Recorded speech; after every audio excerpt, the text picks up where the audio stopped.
সুপ্রিয় শিক্ষার্থীরা, অনলাইন ক্লাসে তোমাদের স্বাগত। আমি নফিসা পারভিন, প্রভাষক, বাংলা, কাজী জহুরুল হক কলেজ।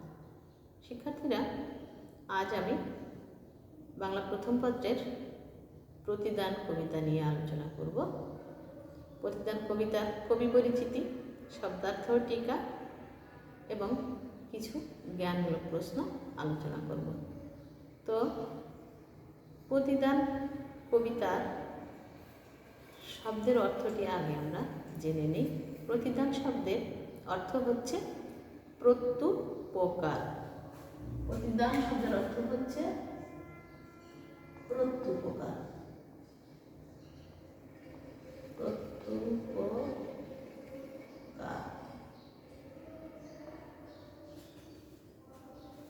প্রতিদান বলতে কি বোঝায়? প্রতিদান হচ্ছে কাউকে কোনো কিছু দান করার পরে সে যদি আবার পুনরায় কিছু দান করে, সেটাই হচ্ছে প্রতিদান। অর্থাৎ কাউকে কিছু আমি দান করলাম, তার পরিবর্তে সে আবার আমাকে কিছু দান করল, সেটাই হচ্ছে প্রতিদান। তো প্রতিদান কবিতা লিখেছেন জসিমউদ্দিন।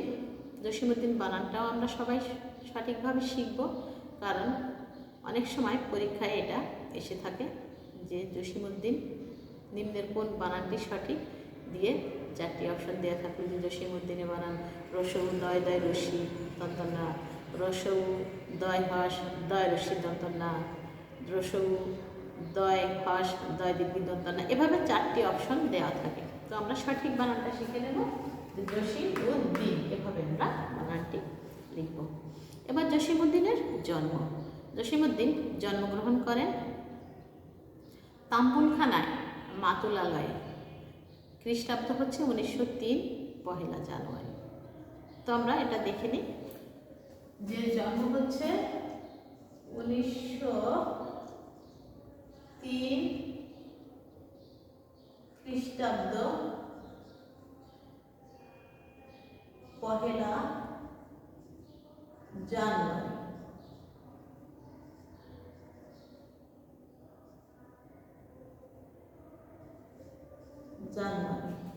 আর স্থান হচ্ছে তাম্বুলখানা। তাম্বুলখানা এটা ফরিদপুর জেলা, তাম্বুলখানা মাতুলালয়। মাতুলালয়। তো আমরা মাতুলালয় শব্দের অর্থ হচ্ছে মামা বাড়িতে। আর কবির পৈতৃক নিবাস হচ্ছে ফরিদপুরের গোবিন্দপুর গ্রামে। তো পিতা মাতা, পিতা হচ্ছে আনসার উদ্দিন মোল্লা। কবির পিতা হচ্ছে আনসার উদ্দিন মোল্লা।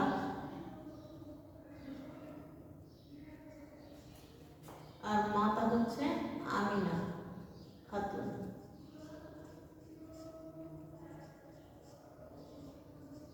আর কবি যেটা বলতেছিলাম পৈতৃক নিবাস, পৈতৃক নিবাস হচ্ছে ফরিদপুর জেলা গোবিন্দপুর গ্রামে। পৈতৃক নিবাস, আমি শুধু গ্রামের নাম লিখছি, গোবিন্দপুর গ্রাম। শিক্ষা জীবন। শিক্ষা জীবন হচ্ছে ফরিদপুর রাজেন্দ্র কলেজ থেকে জসিমউদ্দিন আইএ ও বিএ ডিগ্রি অর্জন করেন। আর তারপরে হচ্ছে কলকাতা বিশ্ববিদ্যালয় থেকে তিনি বাংলা ভাষা ও সাহিত্যের উপর MA ডিগ্রি লাভ করেন। তো এখানে আমরা পেলাম তার আইএ ও বিএ হচ্ছে রাজেন্দ্র কলেজ, ফরিদপুর রাজেন্দ্র কলেজ। শিক্ষা জীবন হচ্ছে আইএ ও বিএ ডিগ্রি হচ্ছে ফরিদপুর রাজেন্দ্র কলেজ।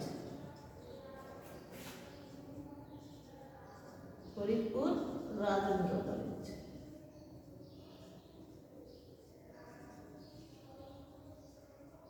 আর MA ডিগ্রি হচ্ছে কলকাতা, বাংলা ভাষা ও সাহিত্যের উপর MA ডিগ্রি নেন, সেটা হচ্ছে কলিকাতা বিশ্ববিদ্যালয় থেকে। কলিকাতা বিশ্ববিদ্যালয় থেকে।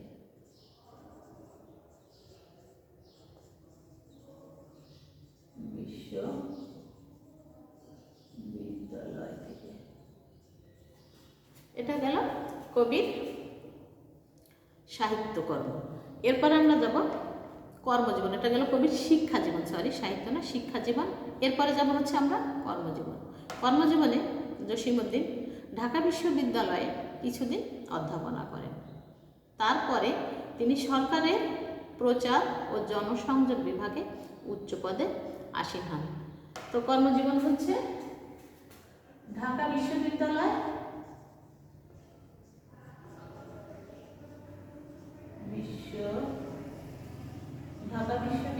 এখানে হচ্ছে তিনি কিছুদিন কি করেন, ঢাকা বিশ্ববিদ্যালয়ে অধ্যাপনা করেন।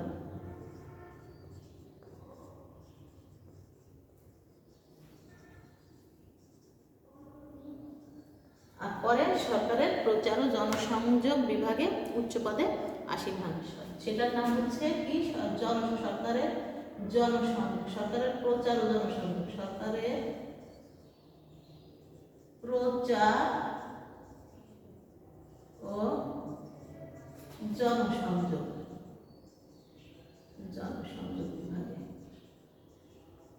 জনসংযোগ বিভাগে উচ্চ পদে আসীন হন। সরকারের প্রচার ও জনসংযোগ বিভাগে উচ্চ পদে আসীন হন। এটা হচ্ছে কর্মজীবন। এরপরে যাবো আমরা কবির সাহিত্য জীবনে। সাহিত্য জীবনে কবি জসীমউদ্দীন পল্লী কবি হিসেবে সমধিক পরিচিত ছিলেন। আমরা জসীমউদ্দীনের নাম শুনলেই আমাদের মনের মাঝে ভেসে ওঠে পল্লী কবি। তো পল্লী কবি হিসেবে জসীমউদ্দীন সমধিক পরিচিত ছিলেন। আর তিনি কলেজে অধ্যয়নকালে, অর্থাৎ তিনি যখন কলেজে পড়াশোনা করেন তখন তিনি কি করেন, কবর কবিতা রচনা করেন। কলেজে অধ্যয়নকালে কবি কবর কবিতা রচনা করেন এবং এই ছাত্রাবস্থায় কবিতাটি স্কুলে পাঠ্যগ্রন্থে অন্তর্ভুক্ত হয়। তাহলে আমরা জেনে নিই যে কোন কবিতা। ছাত্রাবস্থায় কবি কবর কবিতাটি রচনা করেন।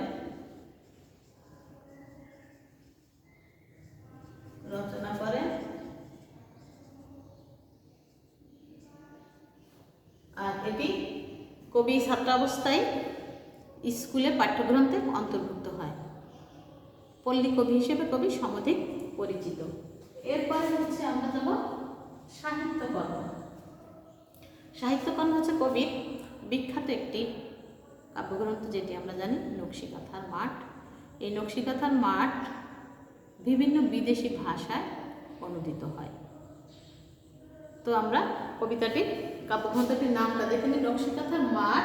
কাব্যটি বিভিন্ন বিদেশি ভাষায়, এটা সাহিত্যকর্ম হচ্ছে কি, নকশিকাঁথার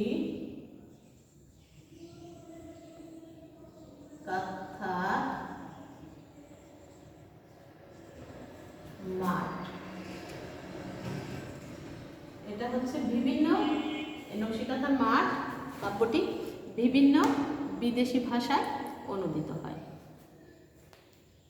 এছাড়াও তার অন্যান্য জনপ্রিয় সমাদৃত গ্রন্থের কয়েকটি নাম আমি বলছি, যেটা হচ্ছে সজন বাদিয়ার ঘাট, রাখালি, রঙিলা নায়ের মাঝি, বালুচর ইত্যাদি।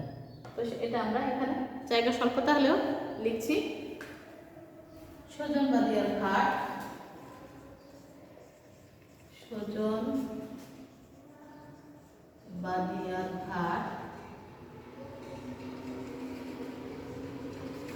রাখালি,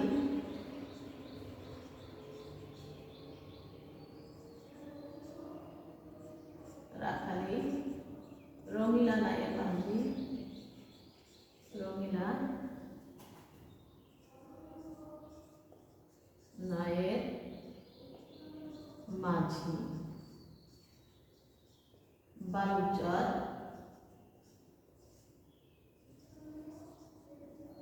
ইত্যাদি। তাহলে আমরা তার সাহিত্যকর্মে জানলাম যে নকশিকাঁথার মাঠ কাব্যটি বিভিন্ন বিদেশি ভাষায় অনুদিত হয়।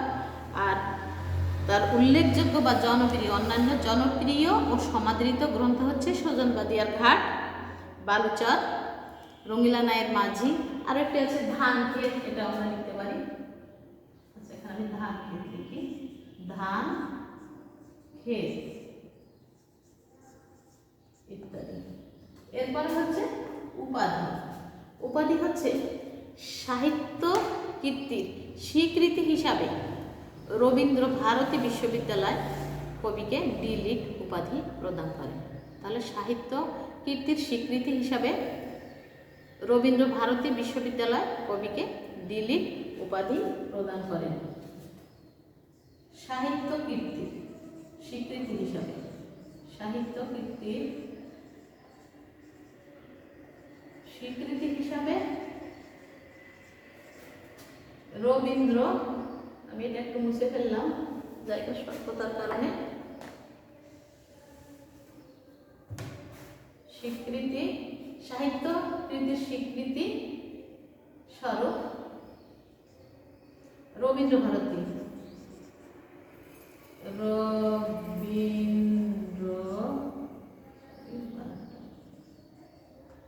রবীন্দ্র ভারতী বিশ্ববিদ্যালয় তাকে ডি.লিট প্রদান, ডি.লিট সম্মানসূচক প্রদান, বিশ্ববিদ্যালয় সাহিত্য কীর্তির স্বীকৃতি স্বরূপ রবীন্দ্র ভারতী বিশ্ববিদ্যালয় কবিকে ডি.লিট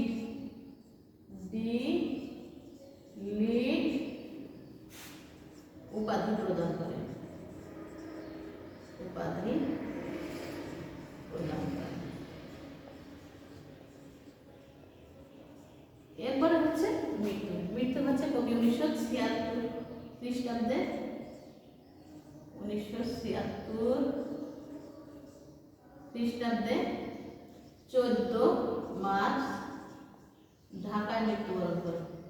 14 মার্চ ঢাকায় মৃত্যুবরণ করেন।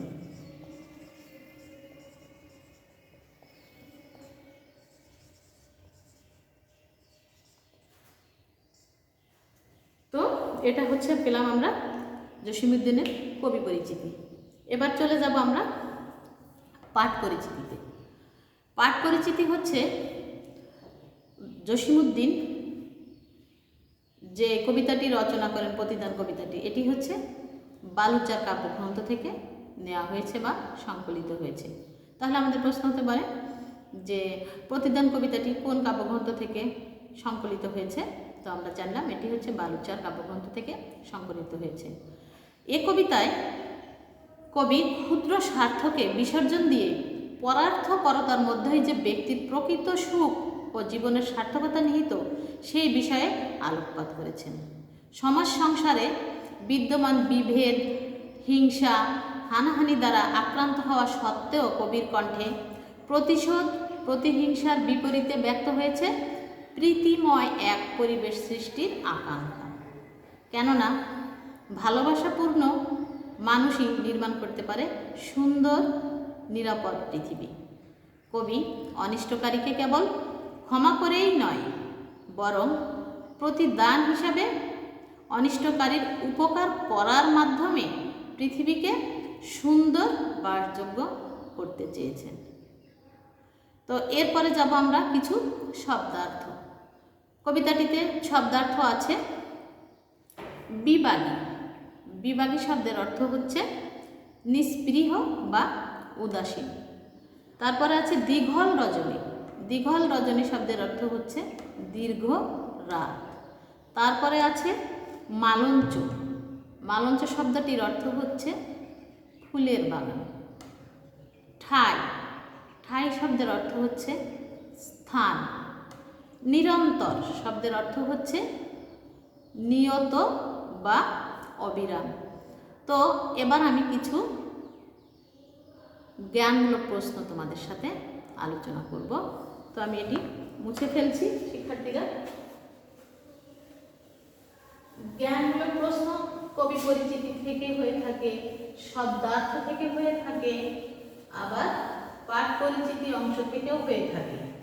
আর এটা শুধু সৃজনশীল জ্ঞানমূলক না, এখানে বহু নির্বাচনী অংশ যে জ্ঞানমূলক বা অনুধাবনমূলক প্রশ্ন হয় আমরা এই যে অধ্যায়গুলো আলোচনা করলাম, যে টপিকসগুলো আলোচনা করলাম, অর্থাৎ কবির যে কবি পরিচিতি, শব্দার্থ, পাঠ পরিচিতি, এখান থেকে প্রশ্ন হয়ে থাকে।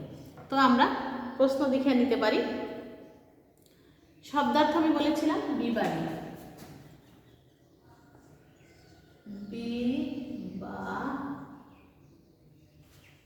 বিবাদী শব্দের অর্থ হচ্ছে উদাসীন বা নিস্পৃহ, উদাসীন।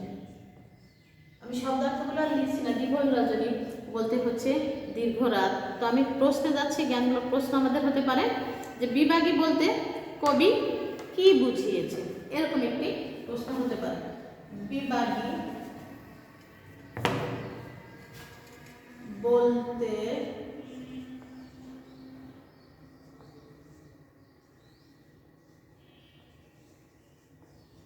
জ্ঞানমূলক কিছু প্রশ্ন। বিভাগী বলতে কবি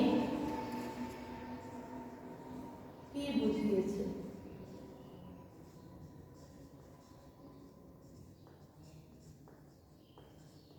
এটি একটি প্রশ্ন। এটা জ্ঞানমূলক না, অবশ্য এটা অনুধাবনমূলক, অবজেক্টিভ আকারে আমরা দেখি যে বিভাগী বলতে কবি কি বুঝিয়েছে। এখানে আমাদের 4টি অপশন থাকে, যেমন বহু নির্বাচনী অংশে যদি আমরা লিখি উদাসীন, খ উদাস, গ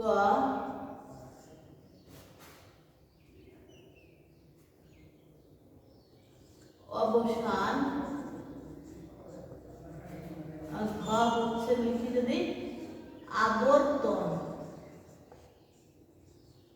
এভাবে আমাদের শব্দার্থ থেকে অবজেক্টিভ প্রশ্ন হতে পারে বা এমসিকিউ বা বহু নির্বাচনী, যেটাই বলি। তো এখানে আমরা যেহেতু বিভাগী শব্দের অর্থ জেনেছি যে শব্দার্থে উদাসীন, তাহলে এখানে আমরা এই যে উদাসীন, উত্তরটা এটা। যদি আমি এখানে দেখালাম, কিন্তু আমাদের প্রশ্নে তো এরকম কথা থাকলে সেটা হচ্ছে সম্পূর্ণ এরকম বৃত্ত ভরাট করে গাঢ় কলম বলপেন দিয়ে গাঢ় বলপেন দ্বারা বৃত্তটি ভরাট করতে হবে। এরপরে যদি আমি আরেকটি প্রশ্ন যাই, এটা দিলাম 1, 2 নম্বর শব্দের অর্থ যদি যাই মালঞ্চ। আমরা শব্দার্থ পড়েছি যে মালঞ্চ। তো মালঞ্চ কি, এটা জ্ঞানমূলক প্রশ্ন হয় সৃজনশীলে, আবার বহু নির্বাচনী অংশেও আমরা এভাবে পেতে পারি যে 4টি অপশন দেওয়া থাকছে। মালঞ্চ কি, কতে লিখবো আমরা, 4টি অপশন থাকবে, যেটি সঠিক হবে সেটি আমাদের উত্তর করতে হবে। মালঞ্চ শব্দের অর্থ কি, ফুলের বাগান,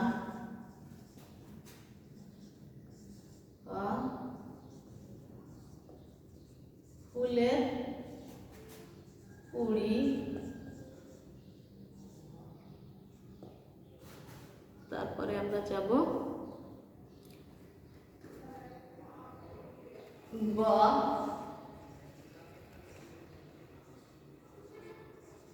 ফুলের দোকান, আর ঘতে লিখব ফুল বিক্রেতা।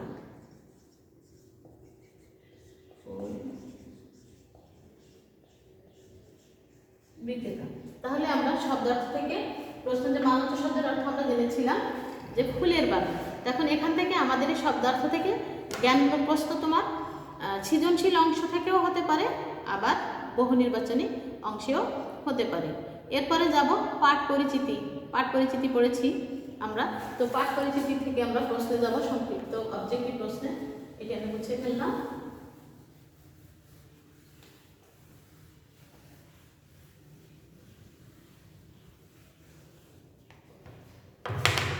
পাঠ পরিচিতি অংশে আমরা প্রথমেই যে কথাটি জেনেছি যে প্রতিদান কবিতাটি জসিমউদ্দিনের কোন কাব্যগ্রন্থ থেকে নেওয়া হয়েছে বা কোন কাব্যগ্রন্থের অন্তর্গত। প্রশ্নটি আমরা এরকম লিখি, প্রতিদান কবিতাটি কোন কাব্যগ্রন্থের অন্তর্গত? কোন কাব্যগ্রন্থের অন্তর্গত? এখানে আমাদের এটি আমরা জ্ঞানমূলক সৃজনশীল অংশের জ্ঞানমূলক প্রশ্নও পেতে পারি, আবার বহু নির্বাচনী অংশেও পেতে পারি। যদি আমাদের এখানে থাকে যে 4টি অপশন দেওয়া থাকলে ক, খ, গ এভাবে থাকতে পারে বহু নির্বাচনী, আর জ্ঞানমূলক সৃজনশীলের কতে থাকতে পারে। তো আমরা অনায়াসে লিখব যে প্রতিদান কবিতাটি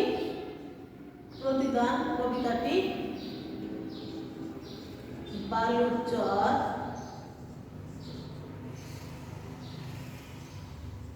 কাব্যগ্রন্থের অন্তর্গত। বালুচর অন্তর্গত। এখানে আমি সংক্ষিপ্ত লিখলাম প্রতিদান কবিতাটি। আমাদের উত্তরটা ঠিক এভাবে করতে হবে, শুধু আমরা বালুচর কথাটি লিখব না, আমরা এভাবে লিখব প্রতিদান কবিতাটি বালুচর কাব্যগ্রন্থের অন্তর্গত। এভাবে আরো প্রশ্ন হয়, কিসের মধ্যে ব্যক্তির প্রকৃত সুখ নিহিত? এটাও হচ্ছে তোমার পাঠ পরিচিতি অংশ থেকে। তো আমরা জানবো যে পরার্থপরতার মধ্যে ব্যক্তির প্রকৃত সুখ। আরো প্রশ্ন হতে পারে, কবি কাকে ক্ষমা করে দিয়েছেন? কবি অনিষ্টকারীকে ক্ষমা করে দিয়েছেন। তো এই হলো আমাদের প্রশ্ন জ্ঞানমূলক বা কখনো অনুধাবনমূলক হয় কবি পরিচিতি পাঠ পরিচিতি থেকে। কবি পরিচিতি পাঠ পরিচিতি শব্দার্থ জ্ঞানমূলক সম্পর্কে আমরা এতক্ষণ আলোচনা শুনলাম। তো এর আগামী দিন আমাদের পরবর্তী পাঠ থাকবে কবিতা অর্থসহ বিশ্লেষণ। সবাই সে পর্যন্ত ভালো থাকবে, সুস্থ থাকবে। আল্লাহ হাফেজ।